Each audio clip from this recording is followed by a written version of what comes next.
Meus queridos irmãos e irmãs, nós estamos dentro do que consiste ser o tempo comum da nossa igreja, que é o tempo de catequese daqueles que são discípulos do Senhor, os batizados. A igreja prepara cada fiel a partir da liturgia da palavra para se tornar um verdadeiro discípulo de nosso Senhor Jesus Cristo. O evangelho que nós acabamos de ouvir se encontra no contexto do Sermão da Montanha. Jesus reúne-se com seus discípulos em uma grande multidão sob uma montanha e ali lhes revela o rosto de Deus, o rosto misericordioso de Deus e a sua identidade, chamando todos os seus discípulos a serem bem-aventurados.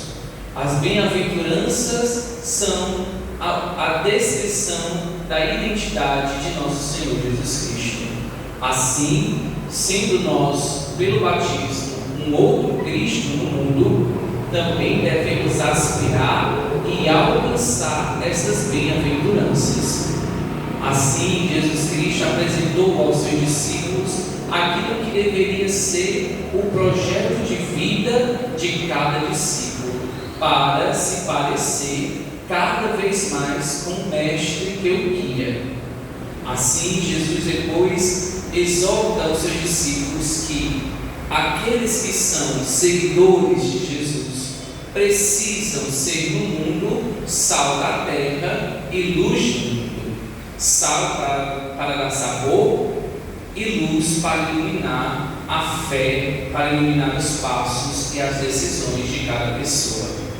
Em seguida, Jesus Cristo exorta aos seus discípulos que, para serem bons discípulos, é preciso que eles passem por mudança de atitude, por renúncias que são necessárias e assim assumirem uma postura diferente daqueles que não conhecem o amor de Deus e que não se colocam sob a atitude de filhos de Deus, que não querem ainda se parecer com Jesus Cristo.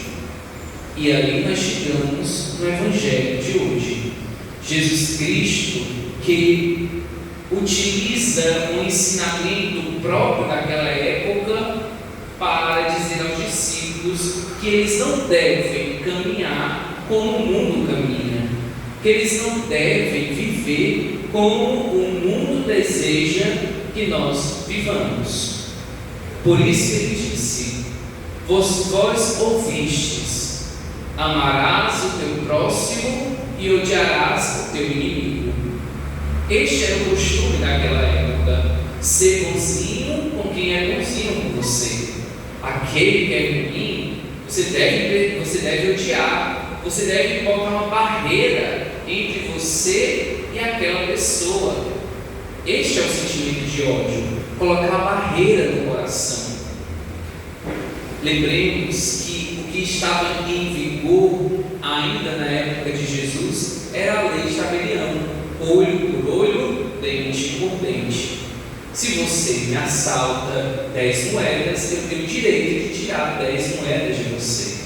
Se você me corta o dedo mindinho da mão, eu também tenho o direito de cortar o seu dedo mindinho. Era assim que era a lei naquela época. Era assim que se dava as penalidades da época de Jesus. Mas Jesus nos ensina que devemos amar o nosso próximo e também amar os inimigos, rezando por aqueles que nos perseguem. Por quê? Porque o discípulo de Jesus encontrou a verdadeira medida. O discípulo de Jesus encontrou nele a misericórdia. O discípulo de Jesus encontrou nele a vida nova, a vida que não se dá por resultado somente nesta terra. A vida que Jesus nos oferece é uma vida que não tem fim, que é eterna. Desejar ódio e tomar ódio no coração para toda a eternidade não é o que Deus quer para nós. Por isso, nós não devemos nos limitar às resoluções de justiça deste mundo, mas devemos nos parecer ainda mais com Cristo. O discípulo de Jesus tem que estar um passo à frente daquilo que o mundo vive, daquilo que o mundo acha o certo, daquilo que a sociedade normatiza como sendo a verdadeira postura de um indivíduo. Nós somos cristãos, precisamos ser outro Cristo, não podemos odiar, nem tampouco condenar os nossos inimigos. Não nos cabe, não está sob a nossa tutela fazer tal tipo de julgamento. Aí Jesus diz: olha, se vocês amarem os inimigos e rezarem pelos que vos perseguem, vós sereis tratados como filho do Pai que está nos céus. Essa é a recompensa. Onde é que está o filho daquele Pai que está nos céus? Está à sua direita. É o que diz a nossa fé. É o que Jesus mesmo revelou: vou para junto de meu Pai. O lugar dos filhos é ao lado do Pai. Esta é a nossa herança. Este é o nosso prêmio. Esta é a justiça de Deus manifestada para nós. Por isso não cabe a nós condenar ou julgar aqueles que são nossos inimigos.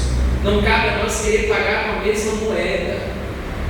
Olhemos o que Jesus disse: o nosso Deus, que criou tudo, faz nascer o sol sobre os bons e os maus, faz a chuva cair sobre os bons e os maus. Isto para dizer que aquele que tudo tem, é Ele que pode tudo dar. A nós cabemos sempre querer receber. Se aquele irmão não recebeu, ainda vive com inimizade, com intriga, com divisão, não devemos ser nós a aumentar este espírito de discórdia, mas sim rezar para que aquela pessoa também se abra aos dons que Deus derrama sobre nós. E Jesus Cristo encerra o Evangelho de hoje nos fazendo um convite, dizendo para nós aquilo que nós verdadeiramente devemos ser: sede perfeitos como o meu Pai é perfeito. Tudo isto, o que Jesus exortou aos seus discípulos, a bem-aventurança, ser sal da terra, luz do mundo, mudar de vida, agir diferente daqueles que são os ditos pecadores públicos, ser diferente daquilo que o mundo caminha, para ser verdadeiramente perfeitos. O Senhor Jesus está nos chamando e nos convidando à santidade, dizendo que esta é a vida que Ele deseja para nós, que nós sejamos santos. O convite de Jesus é para nós sermos santos. Por isso que Ele ensina os seus discípulos a não agir da mesma forma como os cobradores de impostos. Os discípulos, certamente, na cena deste Evangelho, estavam com aquela presunção, aquele egoísmo, aquela vanglória dentro dos seus corações em dizer: nós estamos aqui com o Mestre, nós somos os bons, nós somos os preferidos, nós somos aqueles que são os certinhos, os que cumprem todas as regras. Mas Jesus disse: tratar bem aqueles que lhe tratam bem, até os cobradores de impostos fazem. O que é que vocês que estão aprendendo de mim, que estão sendo alcançados pela minha misericórdia, deverão fazer de diferente? Deverão de fazer o algo a mais? Porque os cobradores de impostos na época de Jesus eram considerados aqueles pecadores públicos, aqueles a quem os judeus tinham a repulsa, aqueles a quem os judeus não dirigiam nem mesmo a palavra, eram excluídos, eram indiferentes. Então Jesus diz: para vocês, para serem perfeitos, vocês devem fazer um algo a mais, devem ser diferentes da medida que o mundo mede cada circunstância. Por quê? Porque agora nós temos uma razão maior, agora nós temos um motivo maior para sermos diferentes, porque encontramos aquele que é a verdadeira vida, aquele que é o verdadeiro Filho de Deus, que também nos convida a ser filhos nele.